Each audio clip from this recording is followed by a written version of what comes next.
जय हिंद फ्रेंड्स। तो आज हम वर्ल्ड हिस्ट्री की क्लास में प्रबोधन काल को जैसे हम लोगों ने कंप्लीट किया, ऐसे ही लेक्चर 4 में था कि अमेरिकी क्रांति फर्स्ट की दो क्लासेस थी वो इंट्रोडक्शन की थी, जिसमें कुछ क्लास में प्रोवाइड नहीं किया गया था, कुछ नोट्स बनवाए नहीं गए थे।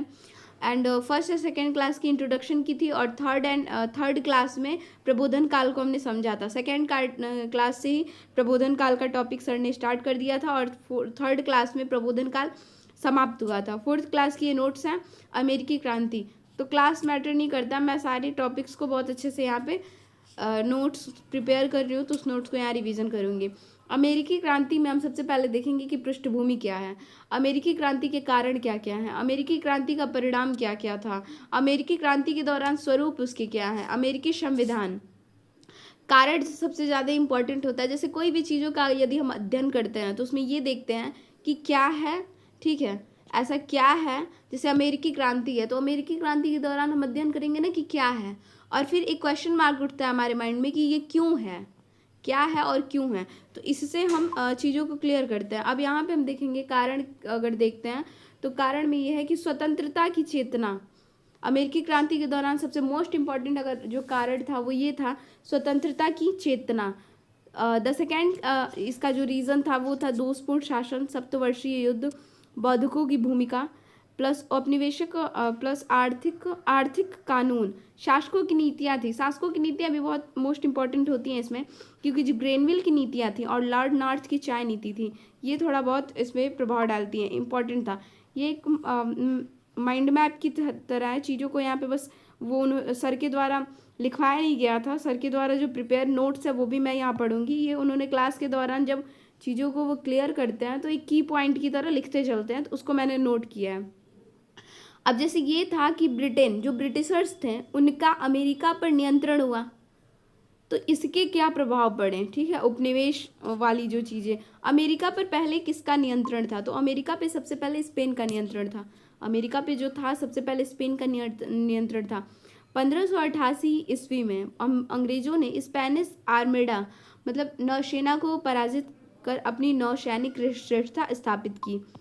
ये सारी अभी की पॉइंट में चीज़ें हैं, इसका डिटेल एक्सप्लेनेशन लिखवाया गया है, तो की पॉइंट से एक बार माइंड मैप हो जाएगा तो डिटेल बहुत ही अच्छे से समझ में आएगा। अब अमेरिकी क्षेत्र पर जब ब्रिटिश का नियंत्रण हुआ, ब्रिटिशर्स का नियंत्रण हुआ, तो क्या हुआ कि अब अमेरिका जो था ना वो पश्चिमी दुनिया व नई दुनिया का हिस्सा बन गया। अमेरिका पे इसके क्या प्रभाव पड़े तो ये भी देखते हैं। जैसे अमेरिका जब था तो पश्चिमी दुनिया का जब हिस्सा बना और एक नई दुनिया का, तो इसको हम दो पार्ट में कर दिए। पश्चिमी दुनिया में वो लोग थे, पश्चिमी दुनिया के हिस्से में वो लोग आते थे जो अमेरिका में आने वाले यूरोपीय थे, अमेरिका में आने वाले यूरोपीय थे, जिनको हम नाम देते हैं आने वाले जो यूरोपीय थे इनको हम कहते हैं अमेरिकी, ठीक है। जो आने वाले यूरोपीय हैं उनको कहेंगे अमेरिकी, और जो वहाँ के मूल निवासी थे उनको हम कहते थे रेड इंडियन, उनको हम कहते थे रेड इंडियन। नई दुनिया का जो हिस्सा था वो था पुनर्जागरण चेतना से नए हुए यूरोप का हिस्सा। अब देखिए अमेरिका जो है, तो अमेरिका में ये था कि जो मूल निवासी हैं वो रेड इंडियन है, और आने वाले जो हैं उनको हम कहते हैं अमेरिकी या फिर यूरोपीय। ब्रिटिश शासन स्थापित हुई थी, इसका मुख्य उद्देश्य था कि ब्रिटेन के लाभ को सुनिश्चित करना। क्या था कि ब्रिटेन के लाभ को सुनिश्चित करना। अमेरिकी क्रांति के कारण क्या क्या थे, ठीक है, तो स्वतंत्रता की चेतना में ये था कि ब्रिटेन 1603 से 88 में राजतंत्र एवं संसद के बीच संघर्ष वाली स्थिति ब्रिटेन में पैदा हुई थी। भाई राजतंत्र और संसद के बीच संघर्ष मतलब कहीं ना कहीं राजनीतिक अस्थिरता देखी जाती थी। दोषपूर्ण शासन में ये है कि जैसे जो अमेरिका है, अमेरिका के नीचे ब्रिटिश गवर्नर अपनी कार्यकारिणी मनोनीत सदस्यों से शासन संचालित करता था। वहीं दूसरी तरफ ये था कि स्थानीय परिषदें जो अमेरिकी लोगों से निर्भर होती थी, स्थानीय परिषदें जो अमेरिकी लोगों से निर्भर होती थी, इन कानून बनाने का अधिकार तो था। मतलब देखिए जो स्थानीय परिषदें जो अमेरिकी लोगों पर निर्भर होती थी, इन्हें कानून बनाने का तो अधिकार तो था, लेकिन यह अधिकार गवर्नर की इच्छा पर निर्भर था। लेकिन क्या था कि ये जो अधिकार था वो कहीं ना कहीं गवर्नर की इच्छा पर निर्भर था। यहाँ पे एक सबसे मोस्ट इम्पॉर्टेंट और देखें तो ऐसी घटना होती है जिसका अमेरिकी क्रांति में बहुत ही ज़्यादा इम्पॉर्टेंट रोल है। रोल क्या है, ये घटना ही है। तो सप्तवर्षीय युद्ध है। सप्तवर्षीय युद्ध का सन पूछ सकता है, अगर प्री के फैक्चुअल डाटा से देखें तो 1756 से 63 है। सप्तवर्षीय युद्ध में जो ब्रिटेन था, ब्रिटिशर्स थे, वो विजयी हुए हैं, और जबकि फ्रांस जो है वो पराजय में आया है। परिणाम इसका क्या है कि युद्ध के कारण इंग्लैंड पर जो है वित्तीय बोझ पड़ा।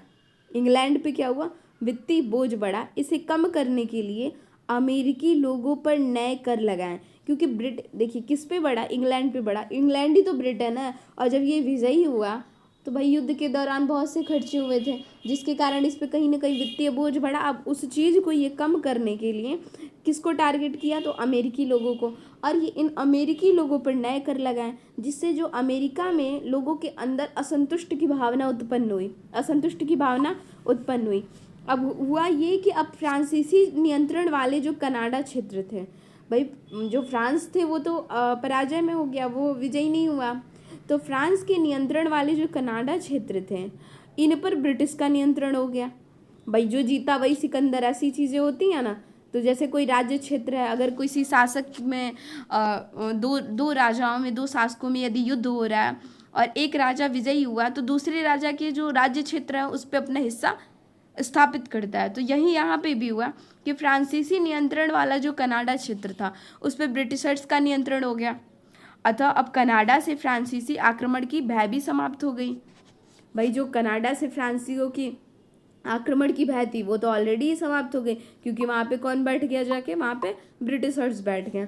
अतः सुरक्षा के लिए अमेरिकी लोगों की निर्भरता ब्रिटिश पर से समाप्त हो गई। अतः अब अमेरिका अपने असंतोष और कठिनाइयों को प्रत्यक्ष रूप से व्यक्त कर सकते थे। अब देखिए यहाँ पे एक थोड़ा सा छोटा सा समझाया गया कि ये कनाडा था और ये अमेरिकी थी। अमेरिकी में किसके शासन थे, ब्रिटिश शासन थे। और यहाँ पे कनाडा के क्षेत्र में पहले फ्रांसीसी नियंत्रण था, लेकिन बाद में क्या हुआ, सप्तवर्षीय युद्ध के पश्चात जब ब्रिटेन विजयी हुआ तो उन्होंने ब्रिटिशर्स ने ब्रिटेन के लोगों ने क्या किया कि ब्रिटिश नियंत्रण स्थापित कर लिया। ठीक है। अब यहाँ पे देखेंगे जो कनाडा है, तो कनाडा में क्या हुआ था, रेड इंडियंस के साथ अमेरिकी लोगों का टकराव बढ़ा। रेड इंडियन कौन थे, तो जो वहाँ के मूल निवासी थे, ठीक है, वो रेड इंडियन थे, और जो अन्य आए हुए थे यूरोप से वो अमेरिकी थी। तो इन दोनों के बीच में क्या हुआ, टकराव की स्थिति उत्पन्न हो गई। ब्रिटिश सरकार ने रेड इंडियंस का साथ दिया। ब्रिटिश सरकार ने क्या किया, तो रेड इंडियंस का पक्ष लिया। अब इससे भी क्या हुआ, अमेरिकी के अंदर तो असंतुष्ट की भावना फिर उत्पन्न हुई कि ये रेड इंडियंस का ही साथ दे रहे हैं भाई। तो यहाँ पे भी फिर अमेरिकी लोगों के मन में असंतुष्ट की भावना उत्पन्न हुई। ब्रिटिश उपनिवेशिक आर्थिक कानून, इसमें ये था कि जो ब्रिटेन था और अमेरिका का उपनिवेश तो गुलाम था। औपनिवेशिक शक्ति या फिर मातृशक्ति, इसमें हम देखेंगे कि जैसे औपनिवेशिक नीतियाँ क्या थी। औपनिवेशिक नीतियाँ लागू होती हैं, औपनिवेशिक नीतियाँ हैं, आर्थिक नीतियाँ लागू होती हैं। इन नीतियों को उपनिवेश क्रांतियों का शोषण।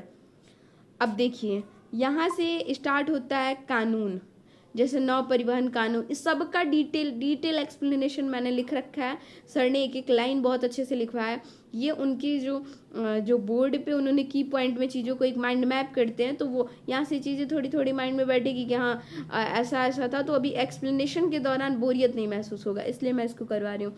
जैसे था कि नौ परिवहन कानून, औद्योगिक कानून, व्यापारिक कानून। इन कानूनों से अमेरिकी लोगों पर आर्थिक व्यापारिक गतिविधियों पर ब्रिटेन का नियंत्रण व हस्तक्षेप बढ़ा। जैसे इन्होंने क्या किया कि जो ब्रिटेन था वो अपने विभिन्न कानून का स्टार्ट किया। इसमें ये कि कानूनों के द्वारा नियंत्रण व हस्तक्षेप बढ़ा दिया। ठीक है। आर्थिक व्यापारिक गतिविधियों पर ब्रिटेन का नियंत्रण हस्तक्षेप बढ़ा। कहाँ पे, तो अमेरिकी लोगों पे। यह आर्थिक नीतियाँ जो थी वणिकवाद के नाम से जानी जाती थी। वणिकवाद के नाम से जानी जाती थी। राज्य के नियंत्रण निर्देशन से चलने वाली आर्थिक गतिविधियाँ थी। वणिकवाद का अगर हम देखें कि वणिकवाद की परिभाषा क्या होती है, तो वणिकवाद का अर्थ ये होता है कि राज्य के नियंत्रण निर्देशन से चलने वाली आर्थिक गतिविधियाँ। मतलब अगर कोई राज्य है, मतलब अगर ऐसा कोई प्रदेश है, ठीक है, जहाँ पे जो भी शासन है वो उसका जो एक नियंत्रण है वो राज्य के पास है। जो भी राज्य का डिसीजन होगा वही सर्वोच्च होगा। तो राज्य के नियंत्रण और जो वो निर्देश देगा वही यहाँ के लोग मानेंगे। तो राज्य के नियंत्रण व निर्देशन से चलने वाली जो भी आर्थिक गतिविधियाँ यहाँ पे हैं, ठीक है, इसी चीज़ को हम बोलते हैं वणिकवाद। अब देखेंगे अमेरिका में क्या हुआ। अमेरिका जो था वो अमेरिका में था। फिर दो पार्ट में इसको हम देखें कि ब्रिटिश वणिकवादी नीतियां लागू हैं। एक तरफ ये था कि ब्रिटिश वणिकवादी नीतियां लागू हैं, जिसमें क्या क्या आया, नौ परिवहन कानून, व्यापारिक कानून, औद्योगिक कानून। वहीं दूसरी तरफ ये था कि अमेरिकी लोग मुक्त व्यापार करते आए हैं, राज्य का आर्थिक गतिविधियों में हस्तक्षेप नहीं होना चाहिए, उनको ये कहना था। अर्थात यहाँ पे कहीं ना कहीं पूंजीवादी आर्थिक दर्शन उत्पन्न हुआ था, जिसमें कि एडम स्मिथ का ये पूंजीवादी आर्थिक दर्शन है।